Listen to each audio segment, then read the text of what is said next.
historiquement, ça a toujours existé ici. Ça fait qu'une 35 ans que c'est vraiment un AOP Picpoul, 100% Picpoul. Avant, c'était pas très reconnu, ça partait un petit peu au Noliprate, avec le terré bourré.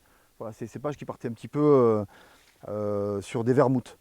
Depuis 35 ans, c'est devenu 100% Picpoul de Pinet pour l'appellation Picpoul de Pinet. Voilà, 100% le même cépage. Et le Picpoul, à l'époque, Étienne Farah s'est rendu compte que c'était un cépage qui pouvait avoir un très bon goût vinifié à 100% seul. Et il s'est battu pour créer l'AOC Picpoul de Pinet en 100% Picpoul. Alors ici à Pinet, vraiment, on a très peu d'autres variétés de Picpoul blanc. Vous avez le gris, le noir, le rosé, enfin le gris, oui, le gris et le noir, qui vont avoir les mêmes caractéristiques techniques œnologiques que le blanc. Donc j'ai une collègue qui est en train de travailler très bien le Picpoul noir et qui vient de planter du Picpoul gris. Donc dès qu'elle va sortir son Picpoul gris, j'irai le goûter avec impatience parce que c'est vraiment un truc qu'on ne connaît pas ici. C'est des grappes assez serrées qui vont arriver assez serrées au vendange. On est limité à 62 hectolitres hectares. Et c'est un cépage qui produit pas mal, ces 62 hectolitres, il les fait, quoi, voilà. Donc on voit qu'il y a pas mal de grappes. C'est un cépage tardif puisque c'est vendangé grosso modo à peu près vers le 12-15 septembre. Il a une très très belle acidité naturelle. Donc aujourd'hui, pour le Languedoc, c'est vraiment un atout formidable. Alors une fois qu'il est vinifié, il y a quand même une certaine minéralité, une fraîcheur qui est très appréciée et des touristes et partout en France, pour aller avec les coquillages bien sûr. C'est un cépage d'avenir, puisqu'en fait c'est un cépage qui offre les caractéristiques pour faire des vins, c'est-à-dire avec une maturité un peu tardive, avec une acidité forte pour chez nous. Donc c'est vraiment le cépage en devenir sur toute, pas que sur le Picpoul de Pinet, sur toute la région. Voilà. Donc en blanc, en rouge et en rosé. Alors, les 95% c'est ici. On peut le retrouver un petit peu en Châteauneuf-du-Pape. Il fait partie des 13 cépages du Châteauneuf-du-Pape. Picpoul blanc.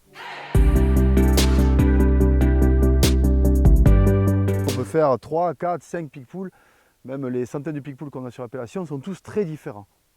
Très différents. Selon la maturité déjà, rien que selon la maturité, ça donne 3 Picpoul ou 4 Picpoul très différents.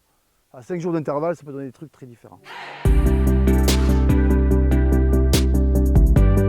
Il est difficile, il est capricieux, il faut le surveiller de près, comme un enfant, hein, voilà. Donc il y a des cépages comme le chardonnay et le Picpoul qui sont très sensibles à l'oïdium.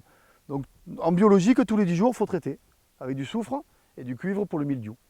Puisque les entrées maritimes nous font de l'humidité toutes les nuits. Donc le mildiou nous guette toujours un petit peu, quoi. C'est un cépage assez généreux, qui demande beaucoup de travail quand on veut en obtenir quelque chose d'assez qualitatif parce qu'il est assez productif. Donc il faut vraiment, il y a tout un travail d'ébourgeonnage, voilà, de travail sur les grappes, etc. pour avoir voilà, un rendement correct.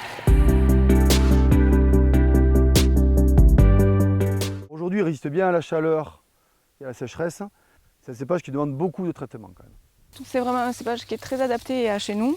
On a fait un livre il y a quelques années maintenant sur l'appellation où on a fait pas mal, enfin, la personne qui s'est chargée de faire le livre a fait pas mal de recherches et on en trouve du Picpoul depuis le XVIe siècle. Grosso modo, quand même, les Picpoul bio, ce sont des gens jeunes qui apportent le biologique. Donc moi, j'ai hérité de mon père, je passe en biologique, mon père ne l'aurait peut-être jamais fait. Toute la jeune génération passe en bio. On sent qu'il y a une émulsion, une belle émulsion, avec des nouveaux vignerons qui arrivent, de la jeunesse et donc des élevages. La jarre, pour moi, c'est pas un élevage, c'est un peu plus de minéralité. La jarre en grès, ça donne de la minéralité. Un élevage en fût, et élevage en acacia aussi, très important, très intéressant. Et élevage sur lit, qui donne du gras aussi. Donc on a plein de choses à faire, on a plein de choses à évoluer, à tester. Du Picpoul mousseux aussi. Moi j'ai sorti un Picpoul, pas Picpoul de Pinet, mais le 100% Picpoul en mousseux.